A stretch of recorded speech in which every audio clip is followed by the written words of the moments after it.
Hello achievers, क्या हाल चाल है? सब कुछ बढ़िया। मैं हूं प्रभात कुमार बेहरा, तुम्हारे केमिस्ट्री टीचर। जैसे हम जेई मेन सीरीज कंटिन्यू कर रहे हैं और आज का जो टॉपिक है तुम लोग ऑलरेडी देख चुके होंगे, दैट इज हाइड्रोकार्बन्स।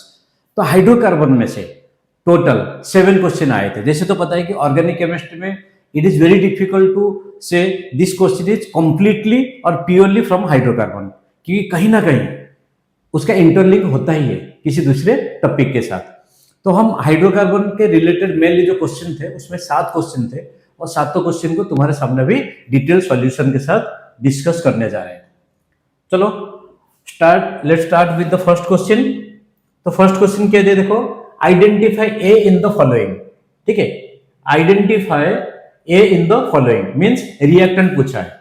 अच्छा, यहां पे देखो 2 हाइड्रोजन मॉलिक्यूल ऐड हुआ है, 2 हाइड्रोजन मॉलिक्यूल ऐड हुआ है मींस उसमें डिग्री ऑफ अनसैचुरेशन 2 होगा या 2 पाई बॉन्ड होगा, 2 पाई बॉन्ड होंगे। ठीक है, तो इसका मतलब ये क्या बना है, इसमें 10 कार्बन है, बाइसाइक्लो कंपाउंड है जिसमें टोटल कितने कार्बन है, 10 कार्बन है और इसमें 2 हाइड्रोजन ऐड हुआ है मींस इसमें 2 अनसैचुरेटेड बॉन्ड होगा, 2 पाई बॉन्ड होगा। ठीक, अच्छा, उसके बाद जब सेम कंपाउंड को अल्कालाइन KMnO4 से ट्रीट किया गया, ये क्या बना है, इसमें 2 कार्बोक्सिलिक एसिड और ये बन गया, ये भी 2 कार्बोक्सिलिक एसिड है।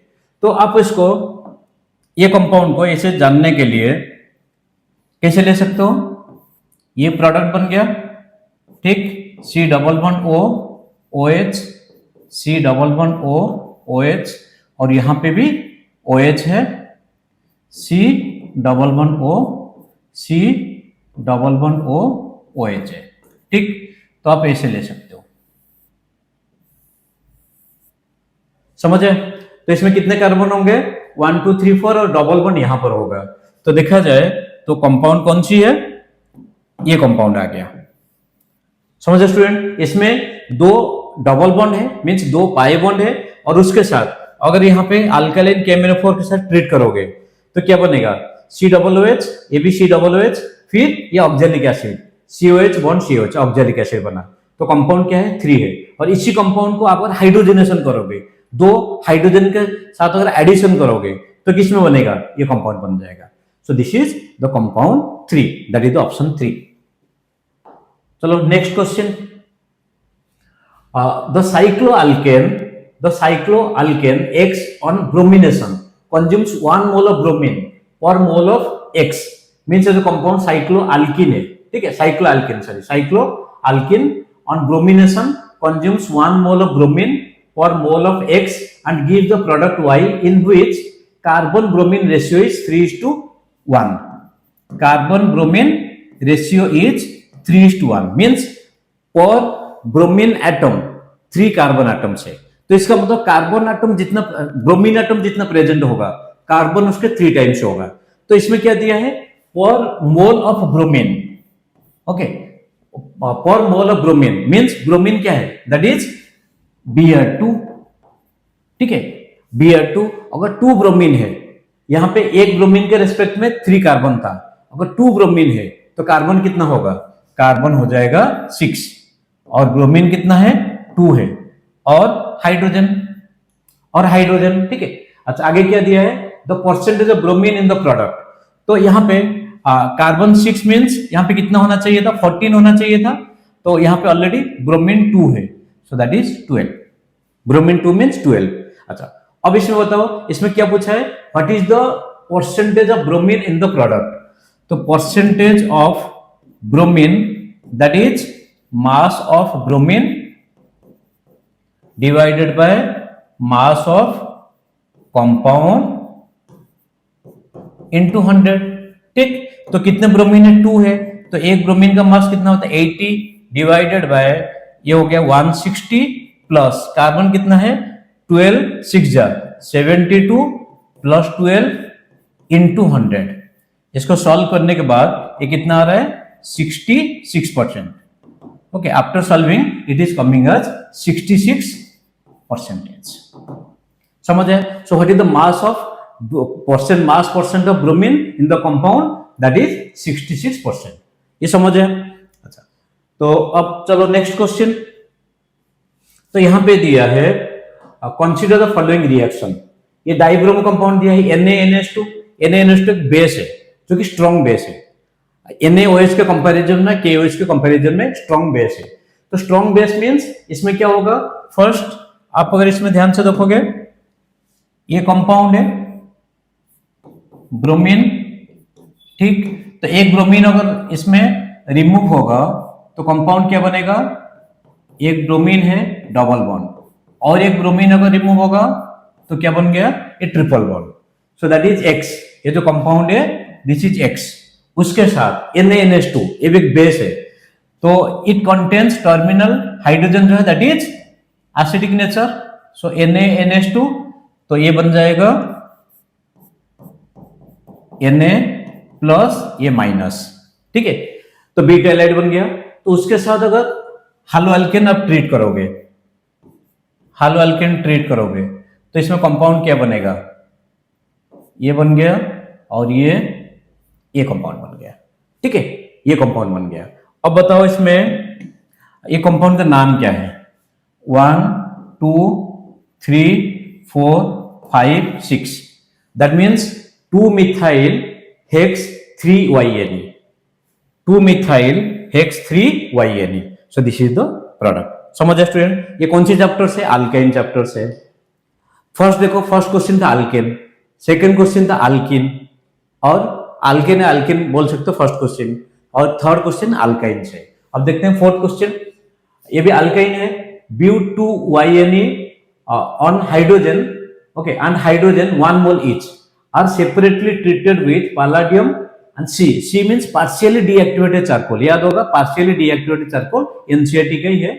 and sodium in liquid ammonia, sodium in liquid ammonia, okay। तो अलग अलग है। फर्स्ट ट्रीट हुआ palladium and partially deactivated charcoal, ये X बन गया, और सेकेंड ट्रीट हुआ किसके साथ, सोडियम लिक्विड अमोनिया। आपको याद होगा पैलेडियम बेरियम सल्फेट के साथ, या palladium quinoline, palladium partially deactivated charcoal.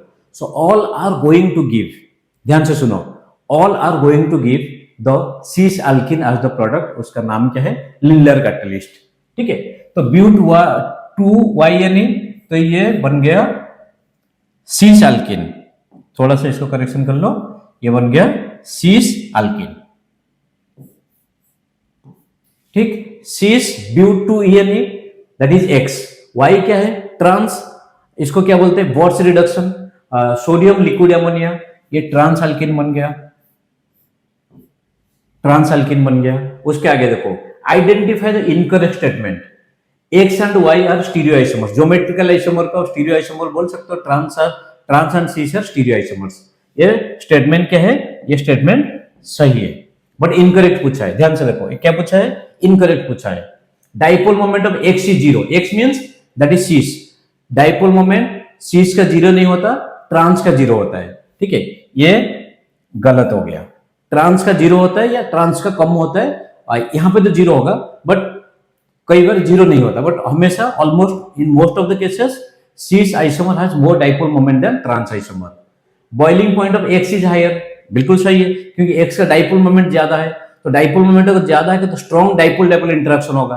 अगर स्ट्रॉन्ग डाइपोल डाइपोल इंटरेक्शन होगा तो फिर डाइपोल मोमेंट ज्यादा होगा या फिर बॉइलिंग पॉइंट ज्यादा होगा। Statement C is correct. X and Y react with ozone, zinc, ozone in the presence of zinc and water, that is reductive ozonolysis. तो इसको अगर रिडक्टिव ओजोनलाइसिस करो या फिर इसको रिडक्टिव ओजोनलाइसिस करो तो दोनों में क्या प्रोडक्ट बनेगा, CH3CHO, इथेनॉल बनेगा। इसमें प्रोडक्ट सेम ही बनेगा। गिव डिफरेंट प्रोडक्ट, ये हो गया गलत। दोनों में इथेनॉल बन रहा है तो ये हो गया गलत। तो इसमें क्या पूछा है, इसमें पूछा है incorrect statement. Incorrect statement B and D only. So option 1 that is the required option, क्योंकि दोनों इनकरेक्ट स्टेटमेंट है। अब चलो नेक्स्ट क्वेश्चन की तरफ चलते हैं। अच्छा, अब पहुंच गए फिफ्थ क्वेश्चन। तो फिफ्थ क्वेश्चन में क्या दिया, देखो ये डाइब्रोमो कंपाउंड दिए हैं, जिंक और हीट जब करोगे तो प्रोडक्ट क्या बनेगा, तो इसमें डबल बॉन्ड बन जाएगा। जिंक के साथ अगर हीट करोगे तो प्रोडक्ट ये बन जाएगा दिस, ओके। रिएक्शन यहीं पे खत्म नहीं हुआ, उसके आगे क्या हुआ है, हाइड्रोजन ब्रोमाइड ऐड हुआ है। तो हाइड्रोजन ब्रोमाइड में अटैकिंग एजेंट क्या है, H+, that is the electrophilic attack. तो इलेक्ट्रोफिलिक अटैक में जो मोर स्टेबल कार्बोकेटायन होगा, so this is going to make more stable carbocation. फिर इसके आगे हाइड्रेट शिफ्ट होगा क्योंकि सेकेंडरी है, तो हाइड्रेट शिफ्ट जो बनेगा तो it will make this carbocation, this is more stable carbocation. क्यों? क्योंकि इसके पास 2+2+3 8 हाइपर 7 हाइपर कंजुगेट हाइड्रोजन है। अगर एक कार्बोकेटायन यहाँ पे रीअरेंजमेंट होता 2+2+2 6 हाइपर कंजुगेट हाइड्रोजन होता, तो which is more stable, this is more stable. उसके आगे फिर न्यूक्लियोफिलिक अटैक होगा ब्रोमीन का, तो ब्रोमीन का जब न्यूक्लियोफिलिक अटैक हुआ, सो दिस इज ब्रोमीन। ठीक है, सो दिस इज द प्रोडक्ट। समझ आए स्टेप्स? तो इसमें देखो ऑप्शन कौन सी सही है, option 2 is, that is the required option, that is the right option. समझ आए? तो अब चलो नेक्स्ट क्वेश्चन पे चलते हैं। तो नेक्स्ट क्वेश्चन क्या दिया है, देखो नेक्स्ट क्वेश्चन दिया है, ओके सो ये कौन सी कंपाउंड है, स्टाइरिन है ना, कौन सी कंपाउंड है, स्टाइरिन है। तो इसमें हाइड्रोजन ब्रोमाइड ऐड हुआ है इन the presence of peroxide, peroxide effect है। तो अगर यहाँ पे हाइड्रोजन ब्रोमाइड ऐड होता है इन द एब्सेंस ऑफ पेरोक्साइड, तो ब्रोमीन जो होता है यहाँ पे अटैच होता है। बट यहाँ पे in the presence of peroxide, तो ब्रोमीन कहां पर अटैच होगा, तो bromine is going to be attached, that is the anti Markovnikov product. So this is going to be the bromine. ठीक है, एंटी मार्कोनिका प्रोडक्ट। तो एंटी मार्कोनिका प्रोडक्ट मींस, तो यहाँ पे जो इंटरमीडिएट होगा क्या होगा, स्टेबल फ्री रेडिकल होगा। Which free radical is more stable, क्योंकि bromine free radical is attacking agent. अगर ब्रोमीन फ्री रेडिकल यहां पर अटैक होगा तो फिर ये फ्री रेडिकल यहां पे बनेगा जो कि बेंजाइलिक पोजीशन पे। तो the reaction proceeds through more stable free radical intermediate. बिल्कुल सही है, स्टेटमेंट 1 इज करेक्ट। अच्छा, इसके आगे क्या पूछा है, मतलब इसने पूछा है करेक्ट स्टेटमेंट कौन सी आपको बताना है। The role of peroxide is to generate hydrogen free radical, नहीं, यहाँ पे is to generate bromine free radical.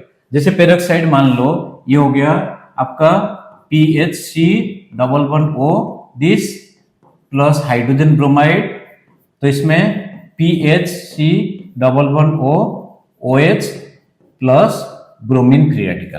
तो यहाँ पे कौन सी फ्री रेडिकल बन रहा है, ब्रोमीन फ्री रेडिकल, ना कि हाइड्रोजन फ्री रेडिकल बन रहा है। Statement 2 is incorrect. During this reaction benzene is formed as a by product, ये सही है। क्यों, कैसे होगा देखते हैं।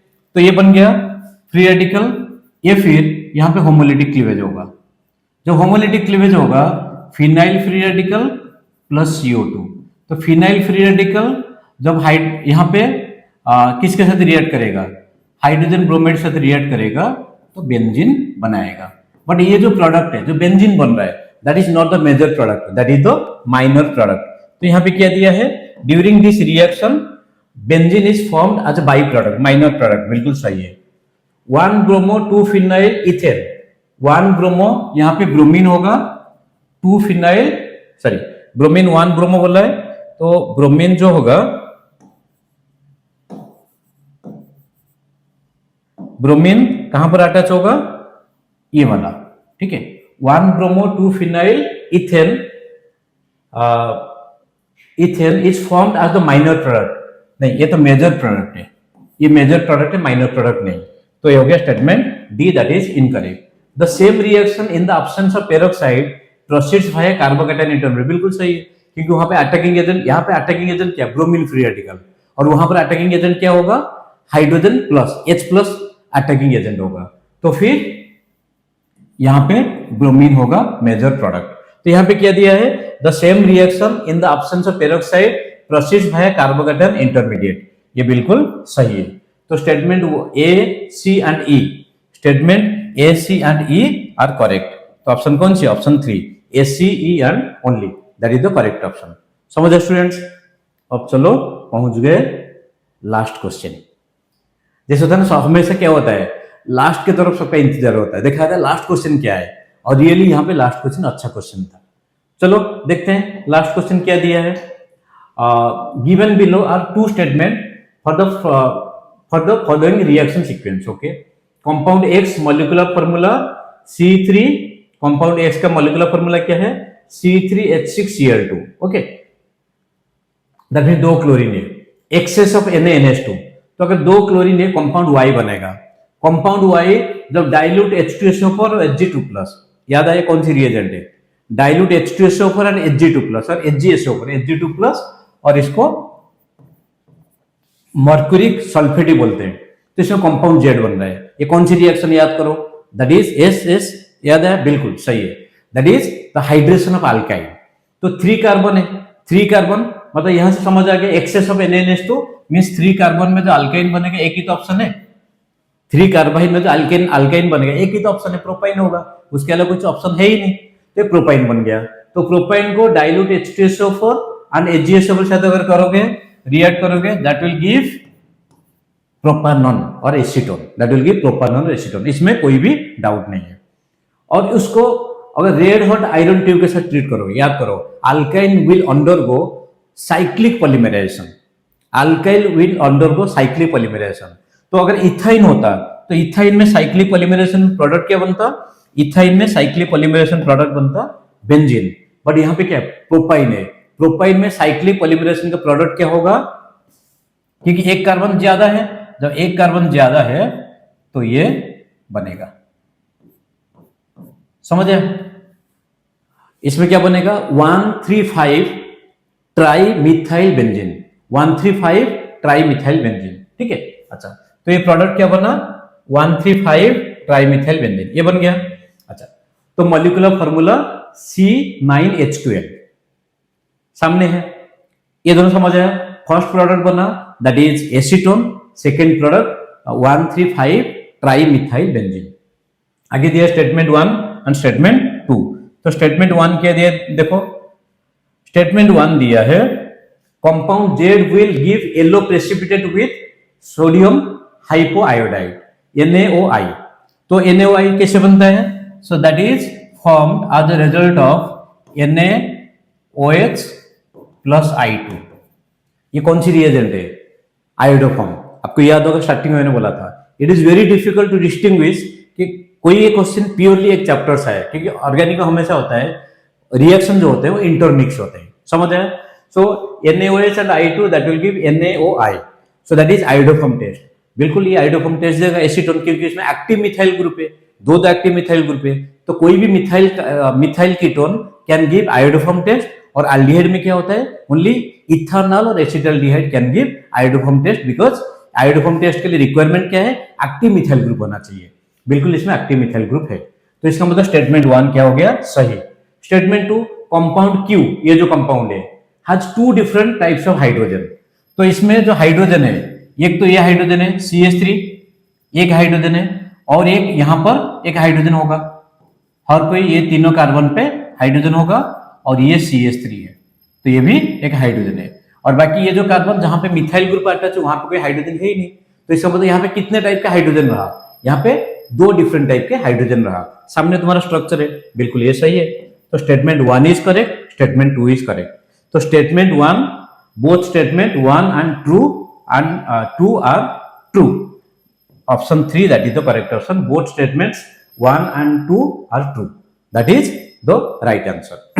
समझ स्टूडेंट्स। तो ऐसे कितने क्वेश्चन थे, 7 क्वेश्चन थे जो कि प्योरली हाइड्रोकार्बन के ऊपर थे, ठीक है।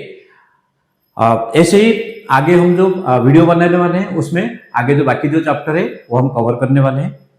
स्टूडेंट्स, हमें लग रहा है कि जो हम प्रयास तुम्हारे लिए कर रहे हैं, जो हम उद्यम तुम्हारे लिए कर रहे हैं, ये तुम्हारे लिए डेफिनेटली बेनिफिट हो रहा होगा। चाहे आप नीट के लिए तैयारी करो, जेई के लिए तैयारी करो, OUET या फिर CUET, कोई भी कॉम्पिटेटिव एग्जाम के लिए करो, सिलेबस तो सेम ही है। क्वेश्चन लेवल आजकल हर किसी में बढ़ा है, ये नहीं कि आजकल क्वेश्चन देखते ही आंसर मिल जाएगा, ये नहीं, आप देख ही रहे हो हर चैप्टर, इवन पीरियोडिक प्रॉपर्टी से लेकर हाइड्रोकार्बन तक कोई भी ऐसा चैप्टर नहीं है जिसमें आप देखते ही क्वेश्चन बन जाएगा। तो इसलिए ध्यान से क्वेश्चन को पढ़ो और हर क्वेश्चन को थोड़ा सा टाइम इन्वेस्टमेंट के करके करो, ये नहीं कि क्वेश्चन देख के तो अगर हड़बड़े में करोगे तो फिर गलत हो जाएगा। So thank you very much students for watching this video and supporting Prabhat chemistry YouTube channel. God bless you all.